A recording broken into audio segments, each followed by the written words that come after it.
Est-ce que tu savais qu'un arbitre NBA pouvait gagner jusqu'à 100 fois plus qu'un arbitre de première division en France? Salut, c'est Patrice de Comme un Sport. On a lancé ces derniers temps un podcast qui s'appelle Rebound. Les sportifs nous parlent dans ce podcast de leur reconversion sportive. Ici, justement, on va aborder l'arbitrage. Vous vous souvenez peut-être du podcast avec Yoann Rosso. C'était notre premier podcast qui a fait plus de 3500 vues. Ça a été pour nous un plaisir de vous partager justement l'expérience de Yoann Rosso, qui est actuellement le numéro 1 des arbitres français. Il fait actuellement toutes les compétitions internationales et représente la France à travers le monde. Mais moi, j'ai appris justement en échangeant avec lui que les arbitres de haut niveau français n'étaient pas consacrés uniquement à ce métier. Faut rappeler, tu es enseignant à côté. Est-ce que c'est vraiment souhaité d'avoir ce double emploi quand on est arbitre international? Alors c'est souhaité, oui et non.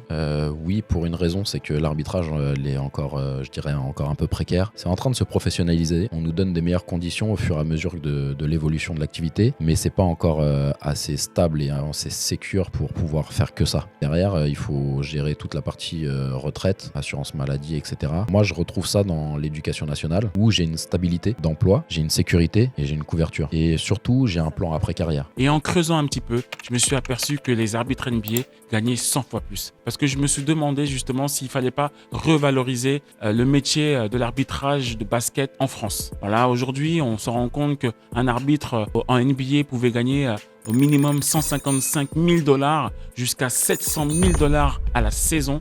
Bien évidemment, si on inclut les playoffs et tous ces matchs annexes, mais c'est pour vous mettre en lumière justement le décalage qu'il peut y avoir entre un arbitre NBA et un arbitre français. Je cherche pas à faire de la polémique, vous imaginez bien, mais j'essaye juste de mettre en lumière à travers notre podcast ces éléments que nous avons eus au fur et à mesure. On veut mettre aussi en lumière le fait de potentiellement faire évoluer le métier de l'arbitrage et pourquoi pas justement améliorer les contrats des arbitres ici en France au basket. Pourquoi pas leur apporter plus d'assurance dans leur métier et leur permettre, bien évidemment, pour ceux qui le veulent, de ne pas avoir un second métier à côté, mais de se consacrer pleinement au métier d'arbitre. Aujourd'hui, on le voit très très bien à travers les chiffres. Imaginez aujourd'hui les jeunes qui veulent se lancer dans l'arbitrage avec plus d'assurance, une meilleure contractualisation et bien évidemment une meilleure rémunération. Cela peut changer la donne pour l'avenir de l'arbitrage en France. On est sous pression. En fait, quand on performe, c'est normal pour tout le monde. Quand on se trompe, on donne du grain à moudre à tout le système. La société, elle est comme ça. La société, elle permet, entre guillemets, de sortir toutes ces frustrations, etc.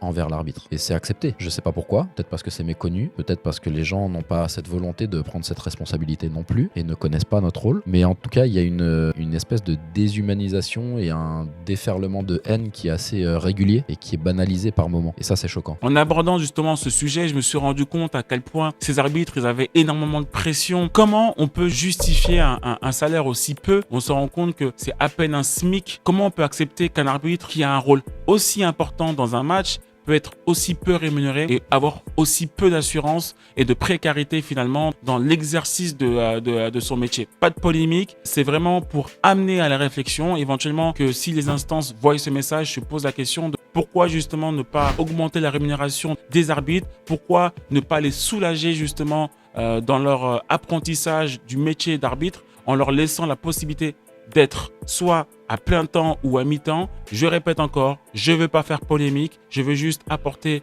une réflexion supplémentaire. Dans tous les cas, je veux absolument vous remercier tous de suivre de plus en plus nos podcasts Rebound. On essaiera justement de vous proposer toujours plus d'invités. Bien évidemment, n'hésitez pas à nous suivre, à liker tout notre contenu et à en parler autour de vous parce que c'est que comme ça qu'on pourra grandir. Merci beaucoup.